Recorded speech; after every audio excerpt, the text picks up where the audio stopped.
para servir de exemplo para os outros. Instituiu uma nova rainha. E foi assim que o rei fez. O rei abre uma seleção para a nova rainha. E a Bíblia vai mencionar aqui Mordecai, que era tio de Esther, também fazia parte daquele povo que foi levado cativo, que era primo de Esther, sobrinho do pai de Esther, primo de Esther, mas que criou Esther porque Esther ficou órfã cedo e ele criou Esther. E a Bíblia vai dizer que Mordecai, ouvindo falar disso, ele orienta Esther a se candidatar, orienta Esther a fazer parte dessa seleção, mas só que ele dá um comando interessante a ela: não revele para ele a sua identidade. Nem tudo a gente tem que falar. Tem coisas que a gente tem que ficar em silêncio e deixar Deus trabalhar. Deus vai participar, mas não revele, mas se cale. Eu me lembro quando eu estava aqui fazendo essa mensagem, eu me lembrei, saindo um pouquinho, quando a Bíblia fala que quando Abraão vai Isaac para fazer o sacrifício, a Bíblia fala assim, ó, caminhavam juntos. Só que no meio do caminho, Isaac olha para Abraão e pergunta assim: meu pai, nós temos a lenha e nós temos o tutelo. E onde está o cordeiro para o holocausto? E esse questionamento me dá a entender que Isaac estava caminhando com Abraão, mas ele não sabia do que estava acontecendo. Ele não sabia dos planos, dos propósitos e dos projetos de Deus. Foi isso que Mardoqueu pediu para Esther: caminhe com pessoas, mas não revele para ela tudo. Caminhe com pessoas, mas não fale tudo para elas, porque nem todos estão no mesmo propósito, porque Deus, Esther, te levantou para um propósito. E Esther vai, no meio de sabe-se lá quantas mulheres, a Bíblia não fala o número de mulheres que participou dessa seleção. E quando acontecia essa seleção, se dava assim: as mulheres passavam anos de preparação para o rei. Um ano para se preparar e se apresentar aos aposentos do rei. O rei se deitava com elas, e aí o rei escolhia quem é que ele queria para a rainha. Aquelas que não eram escolhidas ficavam no harém, não podia mais sair de lá, era considerado como umas concubinas do rei, ficava lá no harém. Mas Deus, ele inclinou o coração do rei para achar graça em Esther. Porque quando Deus tem propósito, quando Deus chama para o propósito, se necessário for, Deus inclina até o coração do rei, para que se cumpra aquilo que Deus determinou na sua palavra e sobre a nossa vida. E Deus, ele inclina o coração do rei, e o rei ali se agrada de Esther, coroa ela como sua rainha. Louvado seja Deus. Deus é bom. E após coroada como rainha, aleluia, a improvável, a Esther, aleluia. E Mardoqueu, o seu tio, ele passa a trabalhar no palácio como oficial. E a Bíblia diz que ele percebe que dois eunucos, Bigtan e Teles, estavam tramando contra a vida do rei. E ele chama Esther e fala, Esther conta para o rei, e o rei confia, confere. Observe, ele percebeu que tinha uma coisa errada, chamou Esther e falou. Esther contou para o rei, e o rei foi investigar. Nem tudo que chegar ao teu ouvido tu receba como verdade. Nem tudo que chegar até você receba e tome atitude precipitada. Ore, qual a investigação do crente? Jejum e joelho. Senhor, me mostra a verdade. Senhor, me testifica o que está falando. Sabe por quê? Porque na maioria das vezes, quando alguém chegar para você e falar uma coisa, só conta o que lhe beneficia. Só conta o seu lado, só conta o que convém. Ele não conta o que ele fez, só conta o que os outros fez. E o rei, ele vai investigar se é verdade, se procede ou não aquilo que Mardoqueu estava falando.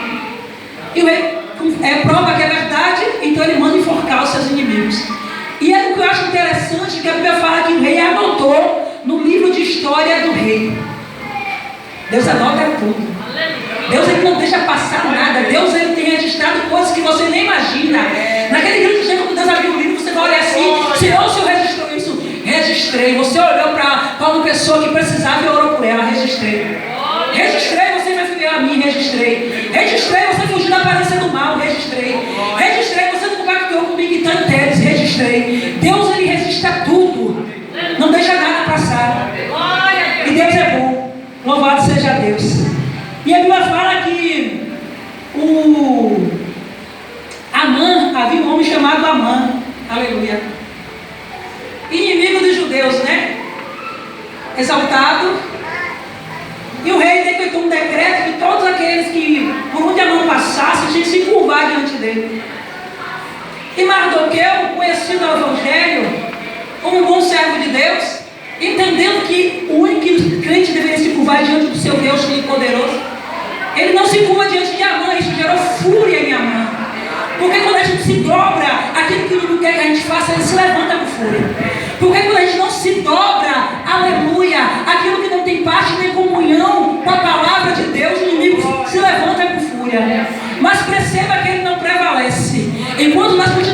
firme na posição de Mardoqueu, eu não me dobro contra aquilo que é a vontade do meu Deus. Foi assim que Mardoqueu se posicionou, ele não se dobrou. E a fúria de Amã foi tanta que Amã jogou um papinho no ouvido do rei e convenceu o rei a lançar um decreto de maneira que matasse todos os judeus, não só Amã, mas ele queria destruir tudo. E às vezes é assim. A fúria do inimigo é tanta que ele quer destruir muitas vezes não só você, mas toda a sua casa.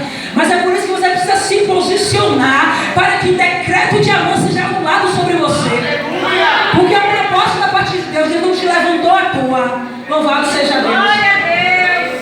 E Amã lança um decreto em todas as províncias.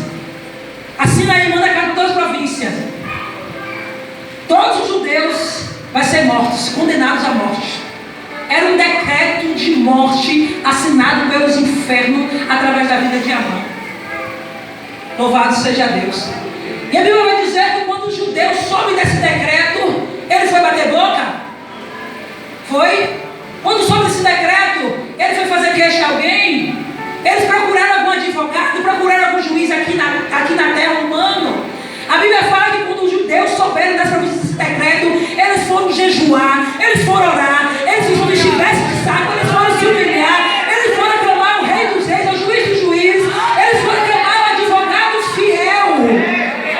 Ele não foi clamar qualquer um, ele foi clamar quem realmente pode resolver. Diante de um decreto, de uma sentença lançada pelo homem, eles foram se humilhar diante de Deus, aquele que pode fazer todas as coisas, aquele que pode mudar toda a situação, mudar toda a sentença e todo o quadro. E eles foram clamar diante do rei. Só que Mardoqueu se entristeceu, porque é natural, nós somos seres humanos. A gente se entristece sim com algumas coisas, a gente se abate. Somos de carne, ninguém está com o corpo glorificado. E ele andava um ponto de saco, se entristecido na porta do palácio. Chegou ao ouvido de Esther, manda levar para ele vestes, só que ele não aceita vestes, porque ele está no propósito de humilhação e jejum, e ele não aceita diferente enquanto ele não conseguir sua vitória. Enquanto o propósito não se cumprir. E então Amã, um dos seus eunucos, perguntava o que tinha acontecido, e ele conta para ela acerca do decreto. Aleluia. E Mardoqueu, ele manda dizer para Esther que ela precisa tomar uma atitude. Que Esther, que você, Esther, precisa se posicionar diante do propósito de Deus para a sua vida. E Esther, aleluia, ela manda responder Mardoqueu. Mas Mardoqueu, todos sabem, todos os oficiais, todo mundo sabe que precisa se apresentar diante do rei. Sem ser convidada, a sentença é de... Até que ponto você está disposto a morrer risco pelo propósito de Deus? Até que ponto você abraçou de um jeito, um propósito, aquilo que Deus aí tem para a sua vida, o chamado de Deus para você, para dizer aqui, ó, eu estou disposto a correr esse risco, porque eu sei que eu tenho crido. Aleluia, Deus. E o eunuco volta com esse retorno para Esther, para Mardoqueu. E Mardoqueu, ele fala para Esther, ele manda devolver isso que nós lemos agora. Aleluia. No versículo 14, no 4:14, louvado seja Deus. Se ficar calada, um momento como este, o livramento e alívio virão de outra parte. Sabe por quê? Porque Deus não fica refém de homens. Se tu não se levantar, não se posicionar e despertar, Deus vai levantar outro, porque é um tempo determinado.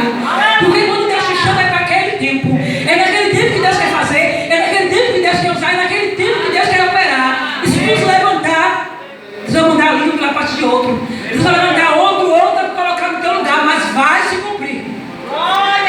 A obra vai seguir. Aleluia. E ele disse a ela: quem sabe, no finalzinho, quem sabe não foi justamente com essa ocasião que você chegou na posição de rainha. Eu creio que essa palavra de Mardoqueu confrontou Esther. Eu creio que essa palavra de Mardoqueu fez Esther refletir a todo mundo. Meu Deus, quem sabe não foi justamente para isso, mas que ela despertou ela com um propósito. Eu creio que essa palavra de Mardoqueu despertou ela para quem é ela para Deus. Porque não foi só para ficar pousando de bonitinha, de rainha, passeando pelo palácio que Deus chamou Esther. Não foi só para ficar de cara para cima, já rodando, como diz o ditado aí, que Deus chamou Esther. E aqui eu entendo que somente naquele momento, quando foi confrontada com Mardoqueu, Esther entendeu qual era o seu chamado. Esther entendeu o plano de Deus para a vida dela. Uma coisa, irmão, que eu costumo dizer de vez em quando, sempre quando eu tenho a oportunidade profundidade. Toda pessoa precisa saber. Mateus capítulo 16, a partir do 13. Quando Jesus está andando com o discípulo em Cesareia de Filipe, Jesus chega para os discípulos e diz assim, ó: quem diz o povo que eu sou? Eles respondem: um diz João Batista, outro diz Jeremias, outro diz Elias. Aí Jesus olha para eles. Pronto. E vocês, quem dizem que eu sou? Sabe o que Jesus queria saber? Se realmente quem estava andando com ele o conhecia. E Pedro, poderosamente, tremendamente, profundamente usado por Deus, olha para Jesus e diz: tu és o Cristo, o Filho do Deus vivo. E Jesus olha para ele e diz: não foi carne nem sangue que te revelou, mas foi o meu Pai que está no céu. E Jesus está falando: tu és Pedro, sobre a minha casa, sobre essa pedra eu edificarei a minha igreja, e as portas do inferno não prevalecerão contra ela. Perceba a conversa. Deus, ele revela para Pedro quem é Jesus, que é um Deus. Foi o próprio Jesus que disse. Deus, ele revela para Pedro quem é Deus. E o próprio Jesus, que é um Deus, revela para Pedro quem ele é. Tu és Pedro, sobre esta pedra. E ainda revela o plano de Deus para mim de Pedro: sobre esta pedra edificarei a minha igreja, as portas do inferno não prevalecerão. Três coisas que a gente aprende. Eu preciso saber quem é Deus, a minha identidade revelada por Deus. Quem é Deus para mim verdadeiramente, mas de forma profunda, irmão, não de forma superficial, que na minha Deus eu vou te falar. Quem é Deus para mim? Quem sou eu para Ele? E o que Deus tem para a minha vida? Porque se eu não entender essas três coisas, qual é o propósito, qual é o plano, para que Deus me chamou, eu vou ficar aqui nem Esther. No momento que Deus chama para o propósito, eu ficar dando as costas para o propósito. Diga a Ele que eu não vou não, porque eu estou correndo risco. Mas quando Esther entende, quando o olho de Esther é aberto, ela entende o propósito que Deus tem para a vida dela, ela prontamente manda dizer: Mardoqueu, manda o povo orar e jejuar novamente, oração e jejum. E ela diz: eu vou lá, vou me apresentar diante dele. Manda jejuar por 3 dias, que eu e minha serva também vamos jejuar. E no terceiro dia eu vou me apresentar a ele. Se eu perecer, pereci. Quando você entende o propósito, você se posiciona diferente. Quando você sabe para que Deus te chamou, você é diferente, irmãos. Não tem como você ser o mesmo. Se eu perecer, pereci. Ou seja, se eu tiver que suportar afronta, eu suporto. Pelo propósito, se eu tiver que suportar calúnia, eu suporto. Pelo propósito, se eu tiver que suportar humilhação, eu suporto. Pelo propósito, se eu tiver que renunciar, eu renuncio. Mas se eu perecer, pereci. Aleluia! Pelo propósito. Tem coisas, irmão, que às vezes parecem loucura. Mas foi para isso que Deus nos chamou. Isso é evangelho. Isso é renúncia. Isso é a palavra de Deus. Para viver verdadeiramente aquilo que Deus ele tem para nós. Não tem como eu viver verdadeiramente aquilo que Deus tem para nós, amando exageradamente a minha vida. Aquele que achar a sua vida, perdê-la-á. Mas aquele que perder por amor de mim, achá-la-á. Você está disposto a perder a sua vida por amor de Deus? Você está disposto a trocar os seus projetos pelos projetos de Deus? Está disposto a trocar os teus planos pelos planos de Deus? E a Bíblia fala que Esther vai se apresentar ao rei. Porque quando Deus está num negócio, irmãos, Ele prepara tudo. Ela se apresenta ao rei e o rei levanta o cetro para ela. Sabe por quê, irmãos? Porque para você viver o seu chamado, você tem que estar disposto a correr risco. Eu costumo dizer que ministério é com os fortes. Ministério não é qualquer um. Ministério é porque está disposto a renunciar. Ministério é porque está disposto a do seu carataba a pescoço a forca. E às vezes até ver seu nome em jogo e ficar calado esperando Deus te levantar para se defender. Ministério não é para crente menino. Deus não entrega obra grande a crente menino. Porque Deus sabe que toda vez que alguém foi introduzido na gestão de alguma coisa sobre o qual não foi preparado, amadurecido, ele tem de pegar aquilo e botar a perder. E a obra precisa ser concluída. E o propósito precisa ser concluída. Aleluia. Ministério para quem está disposto a pegar a minha razão e lançar na cruz, por amor ao propósito. Ministério que tem coragem, é para aquele que está disposto a pegar: Senhor, essa é a minha vontade. Está doendo, mas eu vou negar, porque só quem faz isso sabe o quanto dói. Senhor, esse é meu ego. Porque essa coisa que a gente tem é ego. Ai, não me quero em homem,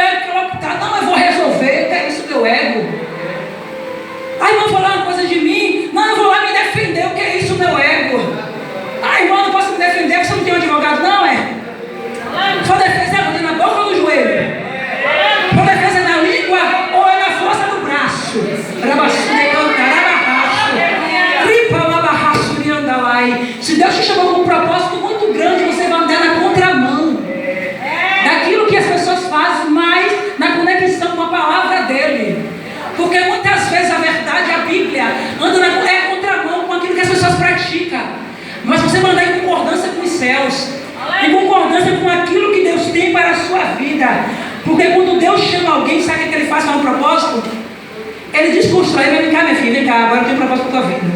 Você vem toda feliz, sem saber o que é. Vem cá, agora eu vou desconstruir tudo que te construí até agora. Todos os seus pensamentos, suas convicções, toda a sua visão que você tem até hoje. Eu vou mudar tudo, eu vou transformar tudo. Mas é claro, você vai ter que padecer. Por amor de mim. Por amor à minha palavra. Por amor à obra, ao ministério e ao chamado que eu tenho na tua vida. Aleluia. Porque quando você entende que foi chamado para um propósito de Deus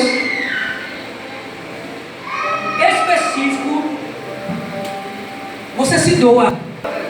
Você se entrega.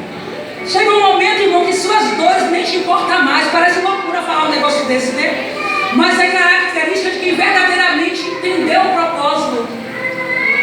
É característica de quem verdadeiramente está disposto a cumprir a missão para o qual Deus chamou. Entende que foi chamado para o propósito. Ei, Deus te chama. Você sabe qual é o propósito de Deus na tua vida? Você sabe qual é o teu chamado? Eu não pedi para vocês levantar a mão, porque uma vez eu fiz isso e eu fiquei envergonhada. Também não é para constranger ninguém. Mas se você não sabe, irmãos, busque de Deus. Senhor, quem sou eu para você? O que o Senhor tem para a minha vida? Eu me lembro que essas perguntas eu fazia para Deus desde novinha convertida. Quando você sabia, eu vi um folheto. Era assim, entregar um folheto. Dura só o sangue de Jesus. Folheto, Deus tem um plano na tua vida. E eu toda dura, não gostava, pegava o folheto, mas aquilo ficava na mente. Deus tem um plano, Deus tem um plano, Deus tem um plano. E o Espírito Santo ministrando. E eu tão dura, chorava, trocava raiva com lágrima. Porque aquilo ficava assim, eu tenho plano, tenho plano, tenho plano. Quando eu me converti, a primeira coisa que eu corri foi: que plano é esse? Me fala aí. Qual o propósito é esse? Me chamou para quê? Eu estava lá de boa, tu me trouxe para cá, tu quer para cá, achando eu que estava de boa. Tu me chamou para quê aqui? Tu quer o quê? E Deus começa a descortinar. Todo mundo que quer saber, Deus se revela. Todo aquele que busca, acha. O que procura, encontra. Você tem que procurar saber o que Deus tem para a sua vida. Sabe por quê, irmãos? Quando você sabe, você caminha diferente. Quando você sabe do propósito, você não caminha de qualquer jeito. Você não caminha perdendo tempo com besterol. Você não caminha perdendo tempo preocupado em olhar para o irmão. Você não caminha perdendo tempo com coisas que não vai te levar para o propósito, com coisas que você vai se afastar do propósito. Quando você sabe, você tem um foco. Quando você sabe para que Deus te chamou, você tem um alvo. Quando você sabe, o Espírito Santo te mostra aonde você quer chegar e qual caminho você seguir. Você não anda de qualquer jeito. Tem um bocado de crente perdido por aí. É assim mesmo. Um bocado de crente que você olha para a vida, está todo perdido. Por quê? Porque não busca conhecer a Jesus, não busca saber dos planos, dos propósitos de Deus. Aí fica aí perdido à toa, sendo levado por qualquer um, para qualquer lugar, sendo levado pelo seu ego, pela sua vontade, pela sua razão, fora da palavra. Mas quando a gente conhece, é diferente. Existem várias características de pessoas, aleluia, que entendem o seu propósito, mas eu anotei as que Deus colocou no meu coração. Tem várias, eu também não anotei na ordem, mas eu escrevi algumas, sobre isso eu vou registrar. Uma das primeiras características que a gente conhece o propósito, Mateus 26, a partir do 39. Jesus, por 3 vezes, prestes a ser crucificado, prestes a cumprir o propósito, olha para Deus e diz: meu Pai, se possível, afasta de mim esse cálice, mas todavia, que não seja como eu quero,